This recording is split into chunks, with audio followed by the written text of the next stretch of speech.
very much. I am just thrilled to be here, very grateful for this opportunity, and I want to make sure that you know that I know that what you're doing in Westchester County is very important, not only right here, but for all over the country. I'm here because of the importance of what you're doing and the way you're doing it. It is very impressive to me, and I'm proud to do what I can to support it. Now, you heard some data, striking data, about the extent of alcohol, cigarette, marijuana, and other drug use in your community. What does that mean? What conclusion can you reach from looking at those numbers? Not the fact that it's more than the national average, that it exists at all on that scale.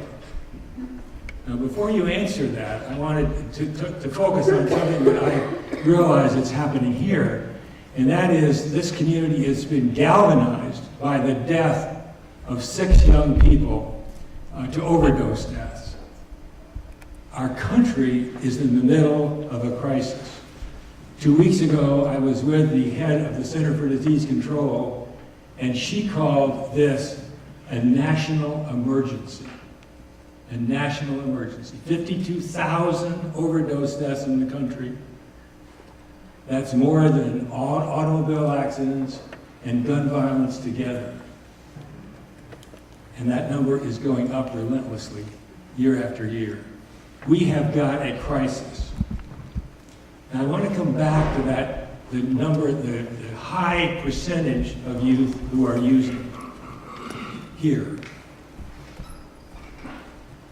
I say to you, after my experience, I don't think this reflects a failure of youth in Westchester County.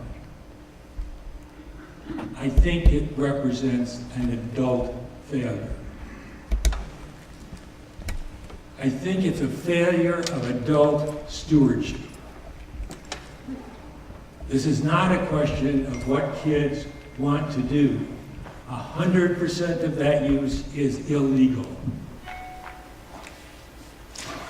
It is unhealthy.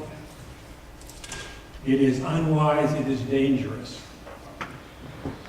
How many of your prevention programs have ever said to youth in Westchester County that the health goal for youth is no use of alcohol, no use of nicotine, no use of marijuana, and no use of other drugs, because that is the health goal?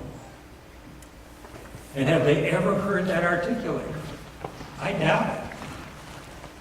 We use the word drug-free very, very casually. What do you suppose drug-free means?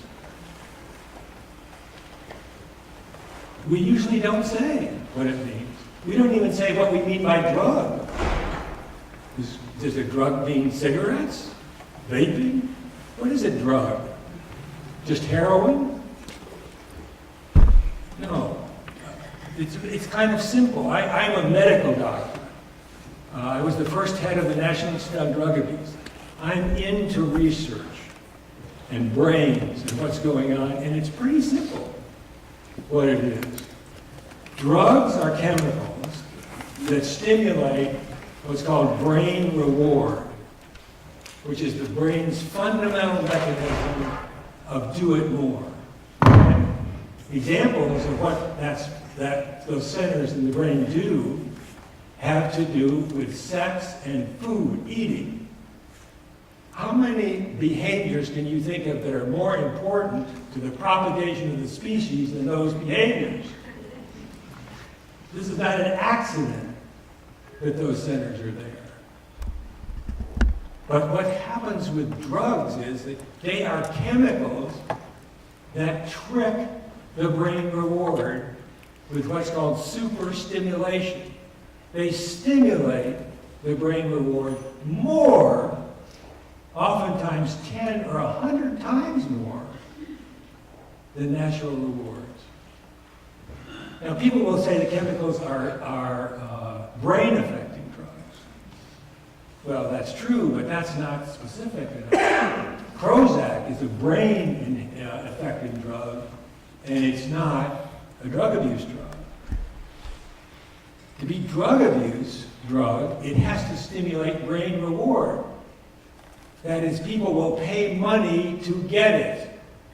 And if you have any question about who's vulnerable to this, we do laboratory experiments with rats or monkeys or any animal.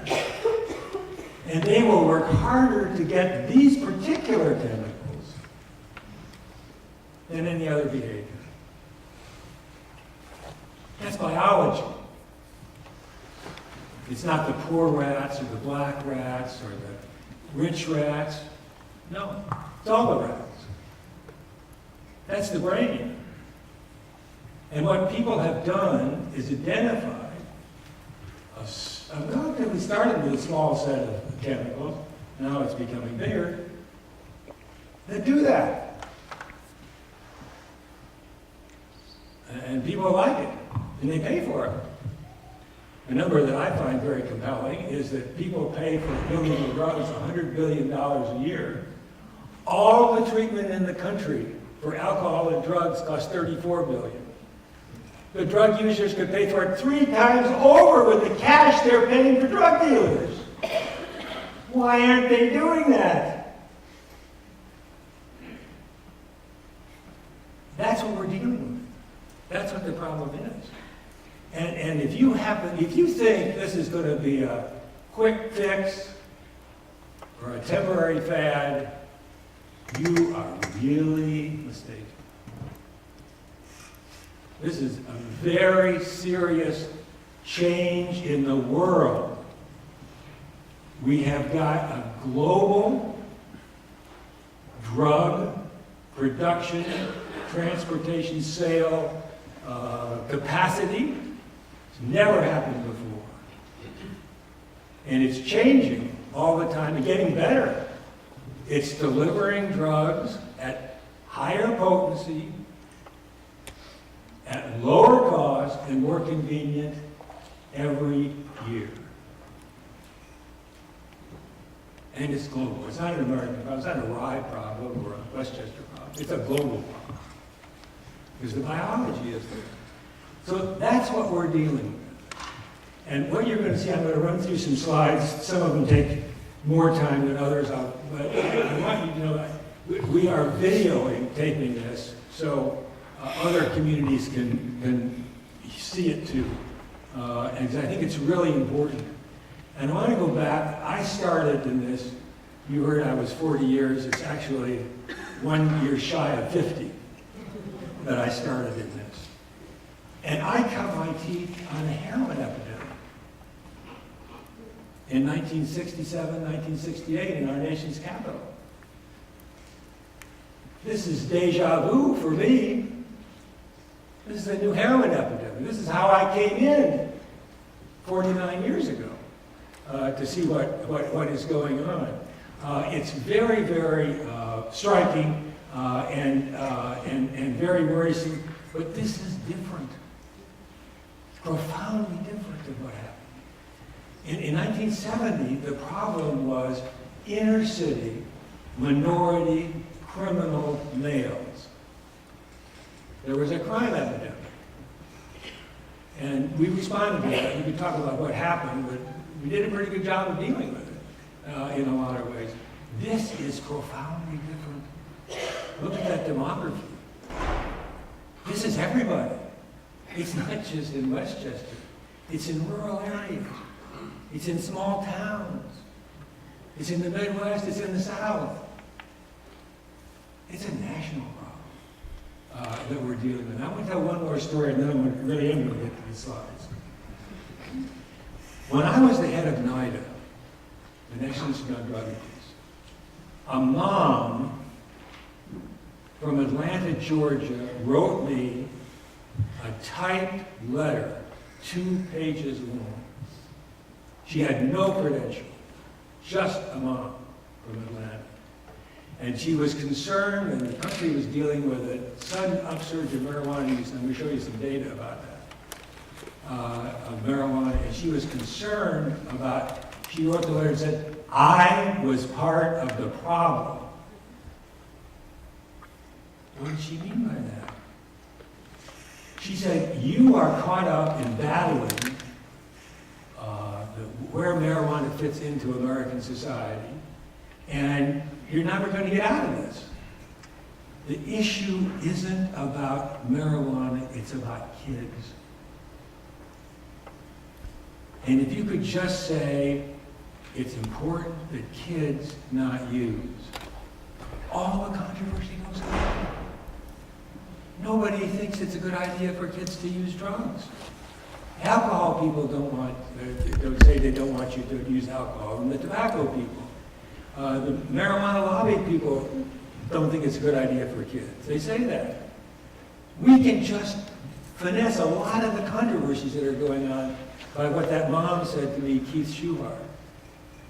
Just focus on the kids. It's clear, it's simple, the legal bright line is there, it's all there, and you're going to see the data to show it almost all starts in youth. The thing we can go in and think about that. Now, I said to that mom, you need to write this up. I went down to Atlanta to visit her, like I've come here. And she wrote a book called Parents, Peers, and Pot. And that book triggered the parents' movement. It was published by the government printing office, and more copies were published of that book than any other book the government printing office had ever printed. It triggered a national response. I'm going to show you data about that. But it was very, very striking. I think we're on the cusp of another episode like that. And I wanted, so you can carry away with you a simple point. All the drug use of youth is related. It's not about this drug, it's not about that drug. It's not about whether they're driving or not driving.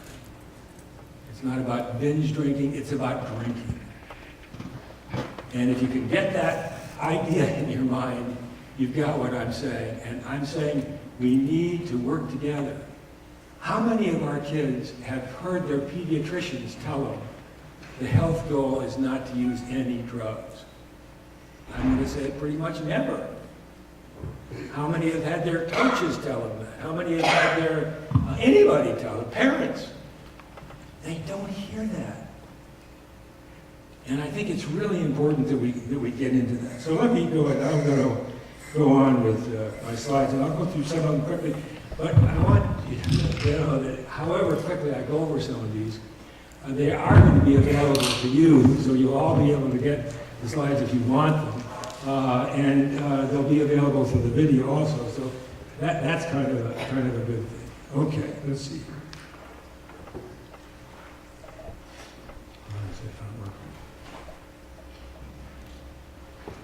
Oh, here we go. Okay. There are no good drugs for adolescents. And back to the clear message needs to be there. And we can get together on this simple, clear message. Okay, here's a little section of my talk is about the brain and how this works. It has to do with brain reward, and you see the centers there, the nucleus accumbens, ventral tegmental area. Those are the key areas of the brain where the brain reward system works. All the drugs work in those systems, those parts of the brain. Okay, this is the brain maturation. Down at the age of 5, the blue color means the mature brain. And you'll notice up to the age of 20, the maturity that's going on. But you'll notice the part of the brain that's maturing latest, if you take those last ones, is the frontal lobes, the front of the brain. And what you're going to see in the data I'm showing here is that the part of the brain that says do the drugs develops before the part of the brain that says this is risky. Okay, that's kind of simple biology, but that's what this is showing. Oh, where's the rest of that slide? Oh, here we go. These are some milestones. about brain development and what's happening with little kids, toddlers. We've got the cerebellum and coordination. Then we got in preschool, emotion. That's the amygdala is there.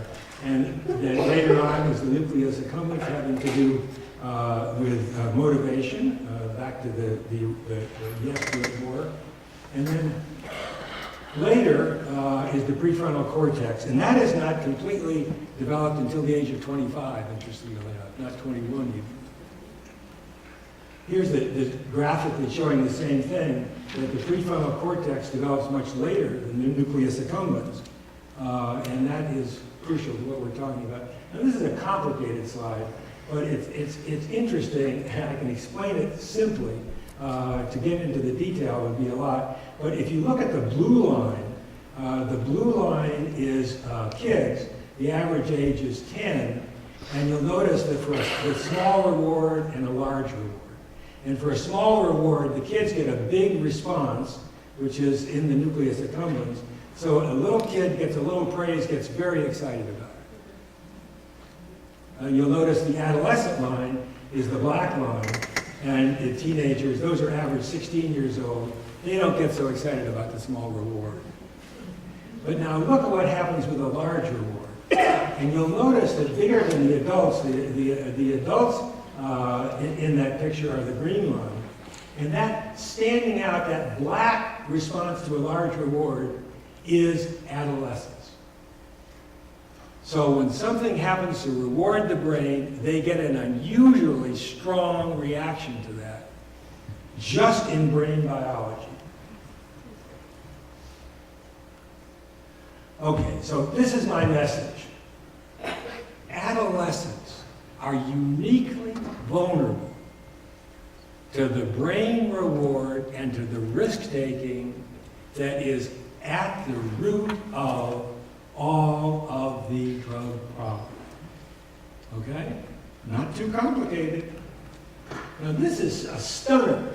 This is what year did people first start using drugs? Look at those ages. 95% of it is before 21. And the peak is 16 and 17, but lots of it is 12 and 13. Look how much is over the age of 25, 0.3%. This is not rocket science, folks.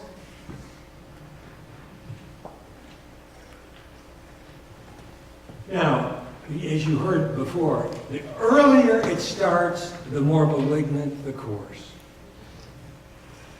And so the early initiation particularly is a problem. But look at those risks that you have. Physical health problems, mental health problems, serious injury from accidents, becoming a victim of violence or sexual assault, lower academic achievement, high school and college dropout. Do that look like a very attractive list? I mean, that's what we're talking about. I'm not going to go over all this, but this is a list of problems associated with marijuana from the current director of NIDA, Nora Volkoff. So it's a pretty compelling list of serious problems that are associated, even with a single use of marijuana can be a serious problem. I had my daughter, some years ago, was a swimmer, and she had a friend who was a champion swimmer. My daughter was a very good swimmer. And this friend of hers, her father was also a physician, which I noticed. She was stoned on marijuana one time and walked into the path of a car and was killed. So it isn't just addiction that's the problem.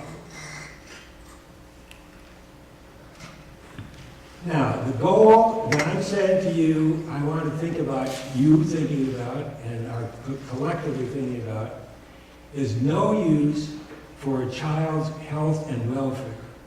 The earlier you start with that message, the more likely it is to take. You started at 18, you've got a tough sell on your hands. I understand that. But I want to think about all the ages, and we're going to talk some more about that. But the earlier you start with that message, the better. One of the great joys of my life is to do drug abuse prevention for 12-year-olds.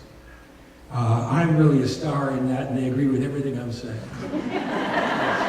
It's a little bit more challenging at 18. But with your kids, repeat the message. And you don't have to say, I'm going to shoot you, I'm going to throw you out of the house. But at least you can say what the standard is, just like you would with a seatbelt. Or wearing a helmet. Come on. This is not too difficult to think about. And just talk to the kids about what they experience. What do they notice? Because the consequences, the problems are pretty widespread that the kids will see.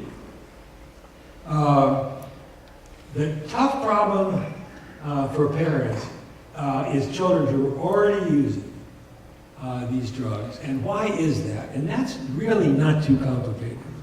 And that is that most of the kids, most of the time, don't see anything wrong happening because of the drug use. Most of their friends don't have something happen to them. Most of them don't have something happen to them. They get reinforced. And I like to say this word experimenting with drugs, I go completely berserk. People have normalized experimenting with drugs. Well, wouldn't you want to experiment with drugs? As one fellow said to me, I thought it was very interesting. He said, the problem with experimenting with drugs is you lose either way. If you like it, that's bad, and if you don't, it's bad. So either way, it's a good idea not to do it. But the experimenting is a very bad thing to get into normalizing, because the kids will experiment just like they would experiment with not wearing a seatbelt. What do you think would happen if they experimented with not wearing a seatbelt? It'd be hard to learn that. And then the issue about getting professional help. And one of the things I know about Westchester County is you got some of the best professional help in the world right here to help families with this problem.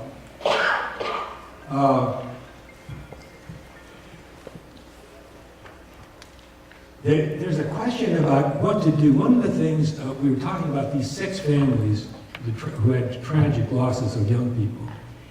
And of course, I don't know any of that, and I don't know any of the stories really, but I can tell you from working with a lot of people who have families who have had lost people, is that they usually have had a lot of problems with drugs for quite a while before the death. They've usually been in treatment programs, they've had all kinds of interventions, they have tried mightily with it. I think that the public generally doesn't understand the power of the addiction to take over people's thinking and drive their behavior. And what a challenge that is to deal with, especially in our society where we don't want to tell somebody else what to do. We want them to figure it out for themselves. We want to rationally get there. One of the things I say is that when you're talking to somebody taking drugs, you're not talking to the person, you're talking to the drug. But it's a very tough problem, and I'm very sympathetic with them. The model for recovery is what happens to physicians in this country. Physicians who have addiction participate in what's called a physician's health program. And what happens to them is they are drug tested for alcohol or drugs for 5 years. Every day when the physician gets up, he or she has to call or go online and be tested that day. A single use of alcohol or drugs and they're out of their practice. 78% of those people, addicted physicians, never have a single positive test. And they also are deeply embedded in AA and NA. And let me just say that, again, from my heart, I want you to remember this, if you've read everything else, is I'm proud to be an American for a lot of reasons. But one of the reasons that I'm most proud of being an American for is that in 1935 in Akron, Ohio, Alcoholics Anonymous was created. This is a modern miracle where the people who have had the disease, as part of their recovery, the 12th step is helping another drug addict or alcoholic. People often ask, why are there so many meetings around? There's only one reason they're on. Nobody's paid there. There's no license. There's no training. It's entirely open system, and it runs entirely. And so people say a selfish program, and people say, I needed to do this for my own sobriety. That's what they say. But I say it's one of the most amazing experiences. No hierarchy, no money. You can't give money. Rich people, I got rich patients who want to give money to AA. They won't take $1. They have no interest in getting your money. We don't need your money. We'd like you to come to meetings if you wanted. It's a heck of a thing. You all need to go to a few meetings and get inspired because they're full of inspiration. And those doctors are all going to meetings. I think it's really important to get healthcare providers engaged in this, and I'm working very hard with the American Academy of Pediatrics. They have had a new statement for pediatricians in the country about this goal, and I'm proud to say I've been part of that group that's done that. And I think it's a wonderful thing that the pediatrics, it's hard to get across to the individual pediatricians, but at least the AAP has been very clear about this, and you can help about it when you're dealing with a pediatrician to help encourage them to be more directive about it. This is a little bit about confidentiality. I'm not going to spend time on this. This is the big picture. You got that. Okay, I want to go on and show you some things that you've never seen before. Between 78 and 92, there was a 60% drop in youth drug use. I'm going to show you that in just a minute. This is a public health triumph. There's anything quite like that. And it was done by families. It was done by coalitions like this. That miracle happened. Okay, this is going to take me a minute. This is past month. This is any use of any alcohol, any cigarettes, any marijuana, or any other drugs, or those three drugs in this picture, by high school seniors from 75 to 2015. Oh, by the way, the Monitoring the Future program, I started when I was in the White House. I'm very proud of this program that started in 1975. That was when I was the White House drug czar. Anyhow, so if you go back and you look down at 78, you'll notice that all three of them peaked in. You see that? They're all peaked at the same time. How strange is that? Okay, now look at them. The trajectory of all of them is down, right? They're way down from the peak. Way down. But they're different shapes. They're very interesting in what the difference is. Let's look at marijuana. Marijuana was up at 40%. It came down to 11%. That was the effect of the parents' movement. What happened after that? It's become pretty much flat. It went up and then it's now flat at, what is that, 20%? Yeah, 20%. That was the marijuana legalization movement. That was the medical marijuana. That was the normalization of marijuana in our society that we're still beginning to grapple with where that's going to go. But that's what changed that trajectory. Look at cigarettes. You notice the cigarettes were pretty flat, and then the bottom fell out of the cigarettes. Well, most of that has to do with the Truth Campaign and the money that came from the tobacco settlement, which has been a mire for public education. It's a heck of a thing. It went down from 40% to 11%. But it's mostly later that that's happened, and part of the reason it's down is because of vaping. So it's not altogether a happy story. But look at the alcohol number, 70% down to 35. I don't think anybody else has told you that's come down like that. But this is national data. Okay, here's the most important thing I want to talk to you about. Our contribution is to think about not alcohol, not marijuana, not cigarettes, but all of them. My message is put them all together, because they all go together. So the question I asked Lloyd Johnston for Monitoring the Future, he had never looked at this before, is what percentage of high school seniors have never, or have not used in the past month, this chart, in the past month, have not used any alcohol, any cigarettes, any marijuana, or any other illegal drugs. These are called abstainers, okay? That number was 16% in 1982. It is now 50%. Do you know that 50% of American high school seniors have not had any alcohol, any cigarettes, any marijuana, or any other drug in the last month? That's a hell of a number. And look at that trend line. You want to see some good news about drugs, look at youth and how many people there are. But the next one is, I think, also very striking. It's lower down. But this is that people, think about this, high school seniors who in their lifetimes have never used any alcohol, cigarettes, marijuana, or other drugs. It was 3% in 1982. It's now 25%. A quarter of American seniors have never used. That's pretty striking.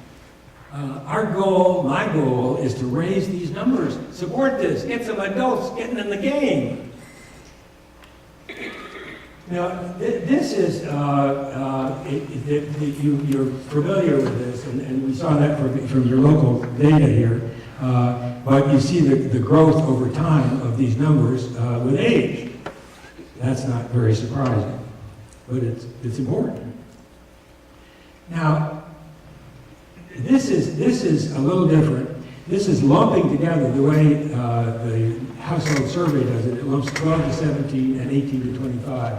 And you'll notice that in the 12 to 17, a lot of those people are 12, 13, 14 years old, but you'll see there the alcohol number is 11.5, whereas in 18 to 25, it's nearly 60%. That shows you, in fact, that 18 to 25 is the peak age for drug use in the country, for everything. After that, it's down. It's not up. Okay, but this is the one that I want to show you that's just my most stunning slide, I think. So we look at this data for 12 to 17-year-olds, and we ask the question, we start with a group who in the past month have not used marijuana. So I got one group in the past month have not used marijuana. And then I've got another group in the past month who've used any marijuana, even once. And then I ask the question, what is the likelihood in those two groups of using other drugs? Just marijuana. And just use or no use. This is not complicated. But look at this number. Of the kids who had not used marijuana in the last month, 7.6% had used alcohol. 7.6%. Okay? Of the kids who had used marijuana, 61%. Is that striking? That's all the difference it is. Look at the other drugs. Binge drinking. Binge drinking, as you heard, is 6 or more drinks at least once in the last month. That's binge drinking. And heavy drinking is binge drinking 6 or more times in the month. And you'll notice there's those stunning differences. For example, in the heavy alcohol use, 3% versus 41%. And the only difference is that they use marijuana. Now, before you jump on marijuana, I want to tell you I've got exactly the same slides for both tobacco and alcohol. So it isn't just marijuana. Those are the 3 gateway drugs. And if a kid uses any of them, they're highly likely to use the other ones.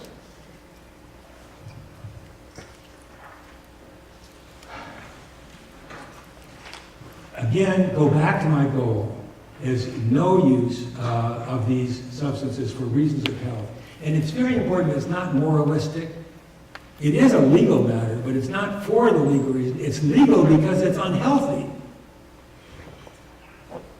But the issue is health, just health. And then we got 3 gateway drugs, and they all go together. And prevention is not about this drug, and not about that drug, and not about this setting and that setting. It's about use.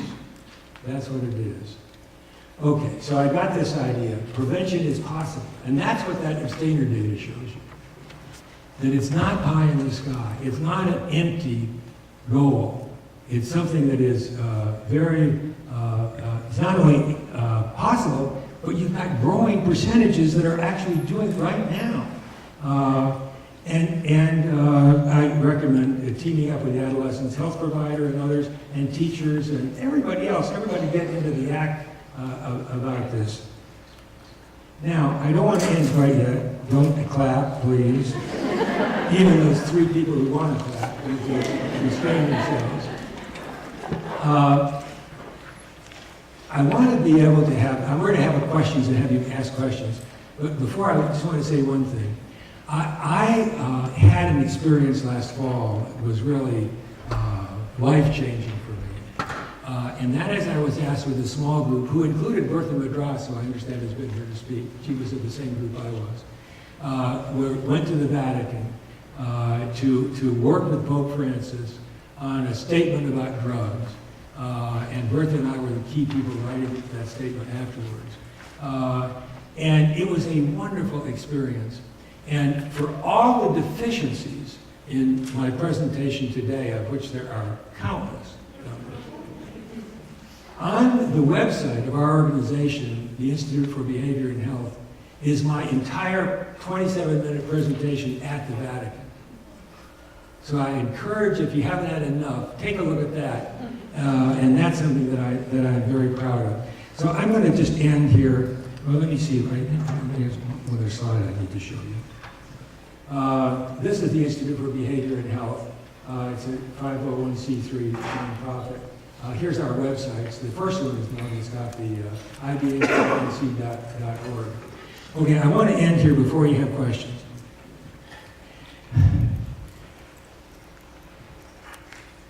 I mentioned about deja vu, about the heroin epidemic. Yes, it is that.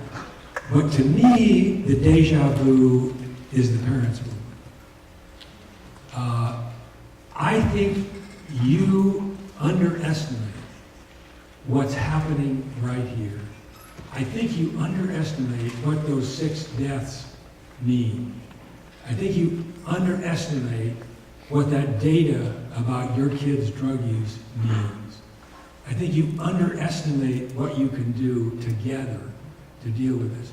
Not in a mean-spirited way, not in a hostile way, but in a loving, generous, thoughtful, steady way.